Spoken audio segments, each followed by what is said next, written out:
अस्सलामुअलैकुम दोस्तों and welcome to the brain facts. दोस्तों क्या आप जानते हैं कि दुनिया के 90% लोग सीधे हाथ का इस्तेमाल करके क्यों लिखते हैं। और दोस्तों क्या आप जानते हैं कि हमारी इस दुनिया में एक ऐसा मेंटल डिसऑर्डर भी मौजूद है जिसमें इंसान दुख में खुश और खुशी में रोता है।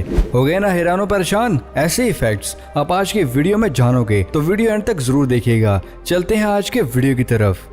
नंबर 1, क्या आप जानते कि स्पेन के पोस्टमैन को साल 8,492 साल की सजा सुनाई गई थी। जी हाँ, सुनने में वाकई ये अजीब लगता है, पर यह सच है। असल में दोस्तों इनको 40,000 से ज्यादा लेटर्स और पार्सल डिलीवर न करने का ब्लेम था, जिसकी बिना पर स्पेन की कोर्ट ने हर एक लेटर और सजा के बदले उनको 9 साल की सजा सुनाई थी। और ये पहली दफा था जब किसी भी पोस्टमैन को इतने लंबे अरसे के लिए सजा सुनाई गई थी, लेकिन बाद में इनकी सजा को कम करके 14 साल कर दिया गया था। ये हिस्ट्री का ऐसा वाकया था जहां पर एक इंसान को इतने लंबे अरसे की सजा सुनाई गई थी।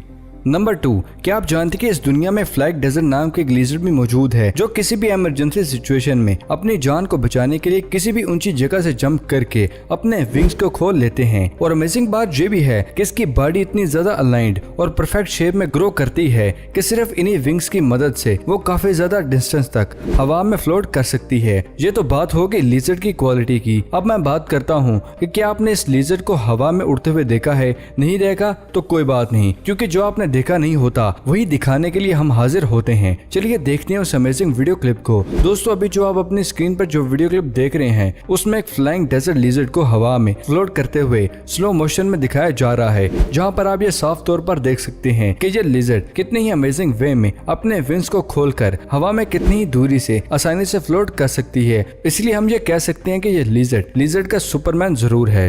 नंबर 3, दोस्तों ये तो हम सभी जानते हैं कि विंटर के बाद समर और समर सीजन के बाद मॉनसून का सीजन आता है, और इसी तरह वक्त के साथ साथ वेदर सीजन बदलते रहते हैं। लेकिन क्या आप जानते हैं कि इस दुनिया में एक ऐसा मेंटल डिसऑर्डर भी मौजूद है जो किसी भी इंसान के मूड्स के सीजन को अपनी मर्जी के अकॉर्डिंग बदलता रहता है। एक्चुअली दोस्तों इस डिसऑर्डर का नाम डिपोलर डिसऑर्डर है, जिसमें सस्पेक्ट के मूड स्विंग के एपिसोड चलते रहते हैं। एपिसोड इसलिए कहा जाता है क्योंकि इस कंडीशन में सस्पेक्ट का मौजूद सिचुएशन के अकॉर्डिंग नहीं बल्कि काफी लंबे टाइम पीरियड्स के अकॉर्डिंग चेंज होता है। यानी कि इस बीमारी में कोई भी इंसान कई महीनों तक लगातार खुश रहता है, चाहे उसकी जिंदगी में कोई भी प्रॉब्लम आ जाए। But on the other hand एक दिन अचानक से ही उसका मूड स्विंग हो जाता है और वो काफी ज्यादा परेशान भी हो जाता है। दोस्तों मेंटल लेवल पर इस डिसऑर्डर को ज्यादा डेंजरस माना जाता है।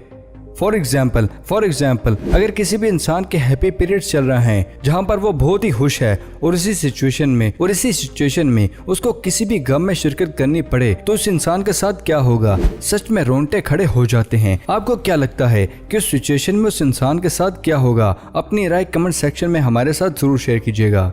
नंबर 4, दोस्तों हमारे इस चैनल पर आपको डिफरेंट वीडियोस में डिफरेंट कंट्रीज के बारे में अजीबोगरीब लॉज के बारे में बताया होगा, और आज मैं इस फैक्ट में आपको स्विट्जरलैंड का एक बहुत ही अजीब लॉ बताने वाला हूं। एक्चुअली में दोस्तों स्विट्जरलैंड के एक लॉ में साल 2008 के बाद स्विट्जरलैंड में कोई भी इंसान पैरट और जेनी पिग्स को सिंगल अडॉप्ट नहीं कर सकता। मतलब अगर आप स्विट्जरलैंड में किसी भी पैरट या जेनी पिग्स को अडॉप्ट करना चाहते हैं तो आपको उनके पेयर अडॉप्ट करना होगा। सिर्फ ऐसा इसलिए दोस्तों क्योंकि स्विट्जरलैंड गवर्नमेंट का ये कहना है कि पैरट और जेनी पिग्स अगर अपनी ब्रीड के दूसरे एनिमल के साथ इंटरेक्ट नहीं करेंगे तो उनकी डेवलपमेंट कभी भी अच्छे तरीके से नहीं हो सकेगी। आपको क्या लगता है कि क्या ये लॉ सही है या गलत है? हमें अपनी राय कमेंट सेक्शन में जरूर बताइएगा। नंबर 5, दोस्तों क्या आप जानते हैं कि अभी हाल ही में ऑस्ट्रेलिया में रहने वाले जोसेफ ने 2 घंटे 30 मिनट और 57 सेकंड तक अपनी पूरी बॉडी को 200 किलो की आइस क्यूब के कांटेक्ट में रखकर एक नया वर्ल्ड रिकॉर्ड बनाया है। और इससे पहले भी ये रिकॉर्ड इन्हीं के नाम था, जब साल 2019 में इन्होंने अपनी पूरी ही बॉडी को 2 घंटे तक आइस क्यूब में रखा था। सच में ये इंसान सुपर हीरो से कम नहीं है।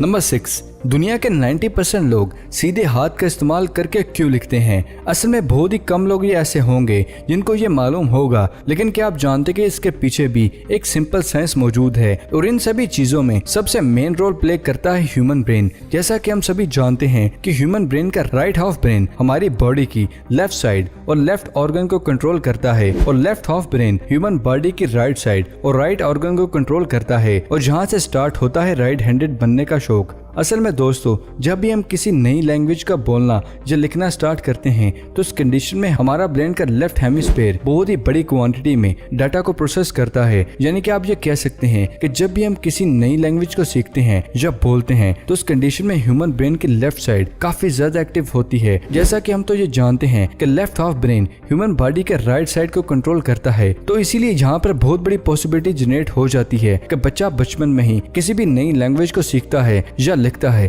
तो उस कंडीशन में अपने राइट हैंड का इस्तेमाल करता है। अभी यहाँ पर आपके दिमाग में दो क्वेश्चन तो जरूर आए होंगे। पहला ये कि ह्यूमन ब्रेन हमें इनडायरेक्टली हमें फोर्स करता है राइट हैंडेड होने पर, और सेकंड क्वेश्चन ये आया होगा कि अगर ऐसा है तो दुनिया में बहुत से लोग अपने लेफ्ट हैंड का यूज करते हुए चीजों को लिखते हैं। असल में दोस्तों, हमारे ब्रेन की सबसे बड़ी प्रायोरिटी कम से कम एनर्जी में ज्यादा से ज्यादा काम करने में होती है। अब लेफ्ट हैंड में लिखने की सिचुएशन में अगर आपका ब्रेन सभी लैंग्वेज को डाटा को प्रोसेस करके राइट साइड वाले ब्रेन में ट्रांसफर करता है तो तभी राइट वाला ब्रेन उन सिग्नल को समझकर हमारे ब्रेन के लेफ्ट हैंड को कुछ भी लिखने की कमांड देता है। तो इसी पूरे प्रोसेस में एक्स्ट्रा एनर्जी और एक्स्ट्रा टाइम लगता है, और यही वो वजह है जिसकी वजह से मैक्सिमम केसेस में ह्यूमन ब्रेन इनडायरेक्टली हमें फोर्स करता है कि हम किसी भी चीज को राइट हैंड का यूज करते हुए लिखें। लेकिन एक्सपेक्टेशंस हर जगह ही मौजूद होते हैं, और यही वो वजह है जिसकी वजह से बचपन में बहुत से बच्चों में एनर्जी के लेवल के पैटर्न ग्रो नहीं करते, तो उनका ब्रेन उनको इनडायरेक्टली कभी भी ये फोर्स नहीं करता कि वो चीजों को राइट हैंड से लिखें। ये बात है ह्यूमन ब्रेन की। अब बात करते हैं डीएनए की। एक्चुअली बहुत ही कम लोग ये जानते होंगे कि डीएनए भी इस चीज में काफी ज्यादा रोल प्ले करता है। एक्चुअली दोस्तों, साल 2012 में यूएसए की रिसर्च से ये बात साफ जाहिर हो चुकी है कि अगर किसी भी बच्चों के दोनों ही पेरेंट राइट हैंडेड होते हैं तो उस बच्चे के लेफ्ट हैंडेड होने की पॉसिबिलिटीज 9% तक ज्यादा होती है, और अगर किसी भी बच्चे के पेरेंट एक लेफ्ट हैंडेड है और एक राइट हैंडेड है तो उस बच्चे के लेफ्ट हैंडेड होने के चांसेस 19% तक होते हैं, और पेरेंट्स दोनों के लेफ्ट हैंडेड होने पर बच्चे के लेफ्ट हैंडेड होने की पॉसिबिलिटीज 26% तक होती है। और इसलिए बच्चे के लेफ्ट या राइट हैंडेड बच्चे के ब्रेन और डीएनए की वजह से सब आप फाइनली जानते हैं कि 90% तक इंसान राइट हैंडेड क्यों होते हैं। नंबर 7, रोलर कोस्टर की राइड जितनी ज्यादा घुमा देने वाली होती है, हकीकत में इसकी हिस्ट्री भी इतनी ही घुमा देने वाली है। रोलर कोस्टर के ओरिजिन को लेकर बहुत ही ज्यादा बातें हो रही हैं। बहुत से लोग रोलर कोस्टर को ओरिजिनल रशिया को मानते हैं, और कुछ ऐसे लोग भी हैं जो यूएसए की इन्वेंशन मानते हैं। तो दोस्तों, आज इन्हीं बातों को खत्म करते हैं। तो दोस्तों, इसको ना ही रशिया में और ना ही यूएसए में इन्वेंट किया। असल में दोस्तों, बहुत ही कम लोग ये जानते होंगे कि दुनिया के सबसे पहले रोलर कोस्टर को 18वीं सेंचुरी के मिड में ब्रिटेन के पार्क में बनाकर तैयार किया गया था। लेकिन इस रोलर कोस्टर को कभी भी दुनिया का पहला रोलर कोस्टर नहीं माना गया। ऐसा क्यों है, ये बताने से पहले देखते हैं दुनिया के सबसे पहले रोलर कोस्टर की बहुत ही रेयर वीडियो क्लिप को। दोस्तों, अभी जो आप रोलर कोस्टर को देख रहे हैं उसको 18वीं सेंचुरी के मिड में ब्रिटेन के एक पार्क में बनाया गया था। लेकिन इस रोलर कोस्टर के साथ सबसे बड़ी प्रॉब्लम ये थी कि इसको साल 2015 से पहले लोगों के सामने इस वीडियो क्लिप को लाया गया था। लेकिन इस रोलर कोस्टर को दुनिया के सबसे पहले रोलर कोस्टर माना ही नहीं जाता। साल 2015 के बाद बहुत ही मुश्किल से इस वीडियो को स्टोर किया गया था, और ये वीडियो क्लिप 18वीं सेंचुरी में ब्रिटेन में शूट की गई थी, और इसी की बिना पर यह रोलर कोस्टर दुनिया में सबसे पहली बार बनाकर तैयार हुई थी। और इसलिए यह रोलर कोस्टर और ये वीडियो अपने आप में अमेजिंग जरूर है।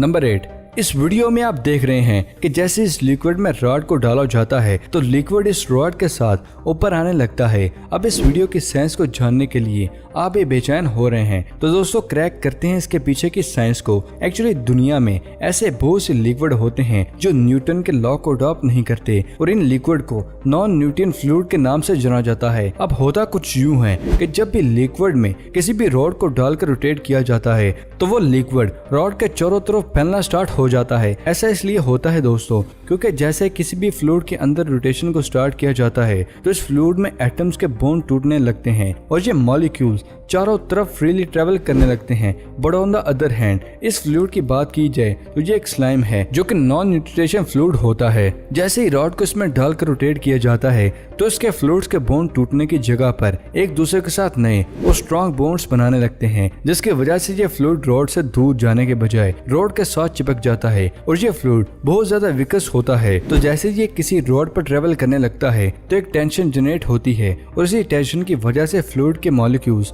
आपस में जुड़कर ऊपर की तरफ ट्रेवल करने लगते हैं। सो फाइनली अब आप इसके पीछे की साइंस भी जानते हैं। तो दोस्तों ये थी आज की अमेजिंग वीडियो पसंद आने की सूरत में से लाइक करें और अपने दोस्तों के साथ शेयर करना मत भूलिएगा। तो फिलहाल के लिए इजाजत, अगली वीडियो में मिलते हैं। शुक्रिया, अल्लाह हाफिज दोस्तों।